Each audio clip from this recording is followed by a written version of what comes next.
जय हिंद। 2023 खत्म होने वाला है, 2024 आने वाला है, 2024 का शुरुआत होने वाला है। तो आज हम जो है इस वीडियो में ये डिस्कस करेंगे कि जो अधिकतर स्टूडेंट है वो क्या गलतियां करते हैं जिसकी वजह से उसको गवर्नमेंट जॉब नहीं हो पाता है, गवर्नमेंट जॉब वो क्रैक नहीं कर पाते हैं। मेहनत तो करते हैं लेकिन वो कभी कट ऑफ पार कर जाते हैं, 1-2 नंबर से नीचे रह जाते हैं, कभी मेरिट लिस्ट नहीं बनता है, इस प्रकार की स्थिति बनी रहती है। तो चलिए देखिए, सबसे पहला क्या गलती होता है स्टूडेंट का कि उसके माइंड में क्लियर ही नहीं रहता है कि उसको किस एग्जाम की तैयारी करना है।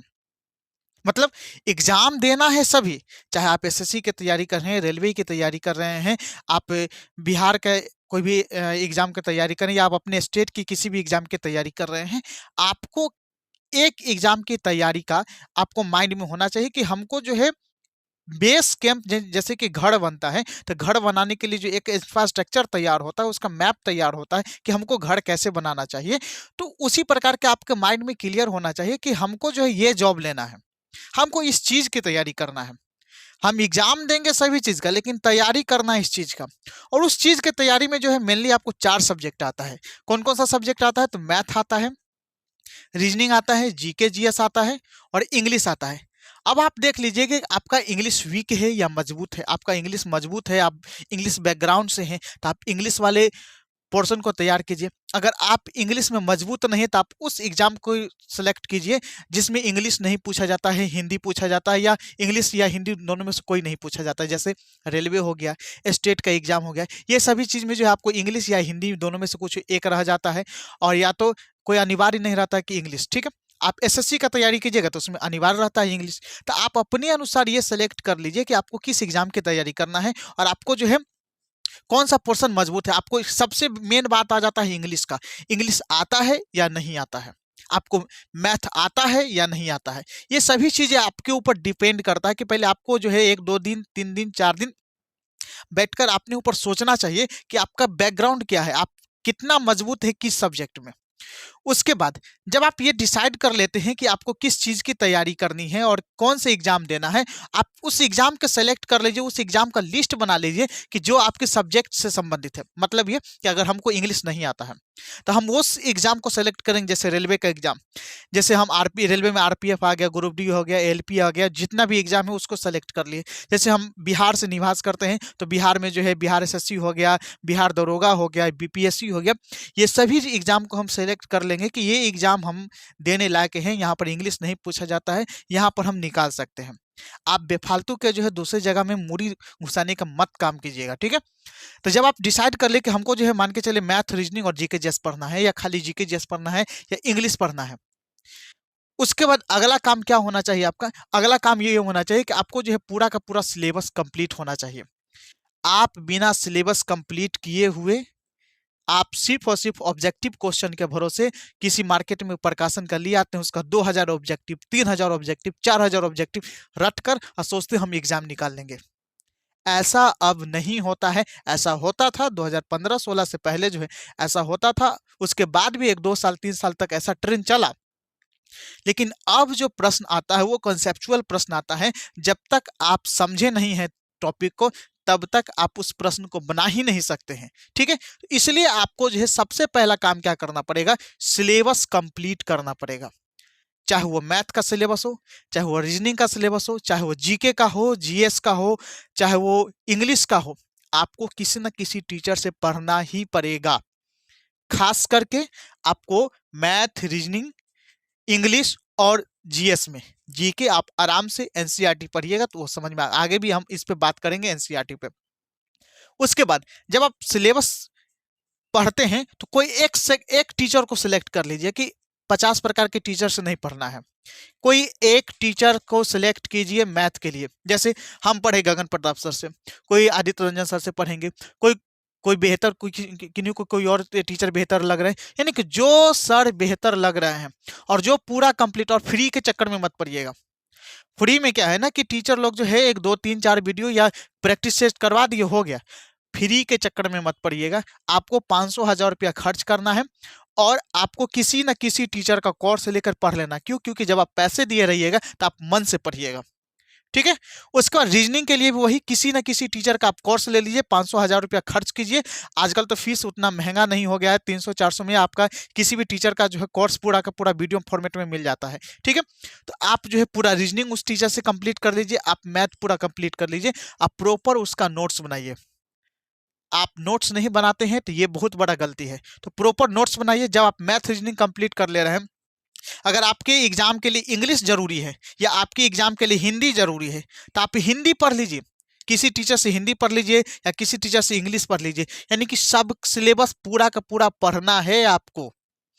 जब आप इंग्लिश पढ़ लेते हैं, हिंदी पढ़ लेते हैं, उसके बाद आते हैं जीके जीएस पे। देखिए जीके जीएस जो होता है, सब कहता है लुसेंट पढ़ लीजिए, जीके जीएस कंप्लीट है, लुसेंट पढ़ लीजिए, जीके जीएस का कंप्लीट है। भाई अब जमाना गया। अब बिहार दरोगा में भी जो है ना 70% क्वेश्चन तो आ जाता है लुसेंट जीके से, लेकिन 30% क्वेश्चन जिससे मेरिट लिस्ट बनता है, जिससे रिजल्ट बनता है, वो आप कॉन्सेप्चुअल आ जाता है। ठीक है, तो आपको क्या करना है कि जीके के लिए जो है और जीएस के लिए, जीएस अगर आपका जीएस बैकग्राउंड नहीं है, साइंस बैकग्राउंड नहीं है, साइंस कभी नहीं पढ़े 10वां के बाद, तो आप साइंस भी किसी टीचर से पढ़ लीजिए। और फ्री में आपको यूट्यूब पर अवेलेबल है। आप, मेरा सजेशन हैगा कि आप खान सर का जो है फिजिक्स केमिस्ट्री बायो का लेक्चर देख लीजिए। उससे बेहतर कुछ हो ही नहीं सकता है बेसिक से समझने के लिए। मतलब फ्री में आपको कंटेंट यूट्यूब पर उपलब्ध है, लगभग में 100 वीडियो है तीनों सब्जेक्ट में, फिजिक्स केमिस्ट्री बायोलॉजी में। आप वहां पर जाकर देख लीजिए, आपका पूरा का पूरा क्लियर हो जाएगा। जब आप खान सर का देख लीजिएगा, उनका नोट्स आता है, नोट्स नहीं कहिएगा तो हम आपको प्रोवाइड कर देंगे, हमको कमेंट कीजिएगा तो खान सर का पूरा नोट्स अवेलेबल है मेरे पास। ठीक है, तो हम वो प्रोवाइड कर देंगे। तो आप जब जीके और जीएस पढ़ लीजिएगा उनसे, आपको खान सर नहीं बेहतर लगते हैं, किसी और टीचर से पढ़ लीजिए। हम किसी किसी टीचर का प्रमोशन नहीं कर रहे हैं। ठीक है, तो जीएस और जीके पहले पढ़ लीजिए किसी टीचर से। अगर आपको जीके जीएस समझ में आता है, तो सबसे पहला बात बाबू कि ऑब्जेक्टिव क्वेश्चन पढ़ने से बेहतर है कि सबसे पहले पूरा का पूरा एनसीईआरटी कंप्लीट कर लीजिए। क्यों? क्योंकि अधिकतर क्वेश्चन अब एनसीईआरटी से आ रहा है। अब जो है ना, गया जमाना जब यूपीएससी एनसीईआरटी से पूछता था, अब छोटा मोटा एग्जाम वाला भी जो ना एनसीईआरटी पूछ लेता है। तो आपको एनसीईआरटी 6 से लेके 12 तक आपको पूरा कंप्लीट करना है। क्या चीज में? तो जीके में। साइंस की बात करें तो साइंस में फिजिक्स आपको 11th-12th नहीं समझ में आएगा, छोड़ दीजिए। आप जो है बायोलॉजी जो है, बायो को 6 से लेके 12 तक समझिए, और फिजिक्स और केमिस्ट्री को 6 से लेके 10 तक ये आप पढ़ लीजिए। इतना आपको करना ही पड़ेगा, आपको एग्जाम निकालना है तो। और ये रामबाण उपाय है। अगर आप एक बार इन्वेस्टमेंट कर ले रहे हैं, जैसे नहीं होता है कि एक सस्ता रोए बार बार और महंगा रोए एक बार, वही कहानी है यहाँ पर। आप जो है ना सोचिएगा कि 2 महीना में सिलेबस खत्म करके हमको नौकरी हो जाएगा, ऐसा नहीं होगा। उसको बार बार आपको फिर खत्म करना पड़ जाएगा, तैयो आपको नौकरी नहीं होगा। और आप एक बार जो है किसी टीचर पर विश्वास करके, जिनका कोर्स लिए हैं, उनका पूरा कंप्लीट करते हैं, सिलेबस को अच्छा से पढ़ते हैं, रिविजन करते हैं, तो वो आपके लिए रामबाण साबित होगा। ठीक है, तो आप जो है फिजिक्स एनसीईआरटी तो पढ़ना ही पढ़ना है। अगर एनसीईआरटी अगर आप नहीं पढ़ रहे हैं जीके जीएस के लिए, तो सबसे बड़ा गलती कर रहे हैं। एनसीईआरटी पढ़ने के बाद है बाबू लुसेंट, ना कि पहले लुसेंट और तब एनसीईआरटी नहीं। एनसीईआरटी पढ़ने के बाद लुसेंट पढ़ना है। जब इतना आप सिलेबस कंप्लीट करते हैं, तो उस सिलेबस को जो प्रॉपर नोट्स बनाइए और उसका रिवीजन कीजिए। रिवीजन इज अ की पॉइंट। अगर रिवीजन नहीं कीजिएगा तो ऑटोमेटिक है कि आप भूल ही जाइएगा, क्योंकि भूलने का बीमारी सबके पास है, हमारे पास भी है, आपके पास भी है, और दुनिया में जितना भी अधिकतर लोग हैं सबके पास भूलने की बीमारी है। तो आपको रिवीजन प्रॉपर टाइम पे, टाइम टू टाइम जो है रिवीजन करना है। लेकिन रिवीजन करने का भी एक तरीका है। आप ऐसे रिवीजन कीजिएगा तो बोर हो जाइएगा, आपको समझ में नहीं आएगा कि कैसे कहाँ से रिवीजन करें, क्या पढ़े क्या नहीं पढ़े। आपका जब सिलेबस 50% कंप्लीट हो जाता है, तो आप जिस भी एग्जाम की तैयारी करेंगे उस एग्जाम का मॉक टेस्ट दीजिए, उस एग्जाम से रिलेटेड मॉक टेस्ट दीजिए। जैसे अभी हम बिहार एसएससी इंटर लेवल की तैयारी कर रहे हैं, तो बिहार एसएससी इंटर लेवल में क्या आता है? 50 आपका रीजनिंग आता है, 25 मैथ आता है, 25 साइंस आता है, और 50 आपका जीके जीएस आता है। देखिए, बिहार एसएससी इंटर लेवल में ये पूरा सिलेबस है। हम तो बिहार एसएससी का मॉक टेस्ट देते ही देते हैं, साथ ही साथ रीजनिंग के लिए जो है ना, हम एसएससी का, केंद्र सरकार का जो एसएससी आता है, सेंट्रल गवर्नमेंट का जो एसएससी आता है, उसका रीजनिंग बना लेते हैं। हमको जो है मैथ बनाना रहता है तो हम एसएससी सीजीएल का हम मैथ बना लेते हैं। हमको जब साइंस पढ़ना रहता है ना, तो हम एलपी लेवल का साइंस पढ़ते हैं। क्यों? क्योंकि मेरा जो है आईटीआई हम किए हुए हैं, तो एलपी में भी काम आ जाएगा। जब साइंस पढ़ते हैं तो एलपी लेवल का, मैथ बनाते हैं तो एसएससी सीजीएल लेवल का, रीजनिंग बनाते हैं तो एसएससी सीजीएल लेवल का, और जब जीके पढ़ते हैं तो बीपीएससी लेवल का। आपको ऐसे पढ़ना है, ये नहीं कि हम जो है ना पढ़ रहे हैं, अगर तैयारी कर रहे हैं इंटर लेवल का तो इंटर लेवल का पढ़ना नहीं, तब नहीं निकलने वाला है। क्यों? क्योंकि ये जो एग्जाम जो भी आप दे रहे हैं उसमें बीपीएससी वाला भी बैठ रहा है, सीजीएल वाला भी बैठ रहा है, ग्रुप डी वाला भी बैठ रहा है, रेलवे वाला, सब बैठता है बाबू, सब तैयारी करता है, और उसमें जो इसका सब चीज बेहतर रहता है वो रिजल्ट लेकर जाता है।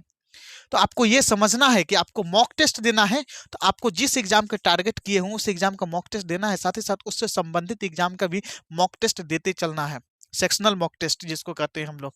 उसके बाद जब मॉक टेस्ट देते हैं तो सबसे इंपॉर्टेंट बात, उसका एनालिसिस करना है। आप सप्ताह में जो है एक एक दिन अल्टरनेट करके मॉक टेस्ट दीजिए, यानी कि आज दिए तो कल नहीं दीजिए, कल दिए तो परसों नहीं दीजिए, ऐसे करके आप आज मॉक टेस्ट दिए तो कल होकर उसका एनालिसिस कर लीजिए कि मॉक टेस्ट में क्या गलती हुआ है, किस चैप्टर से हमको गलती हुआ है, कैसा प्रश्न पूछा जा रहा है, कहाँ पर हम मिस्टेक किए हैं, कौन सा पोर्शन हमको कमजोर रह गया है।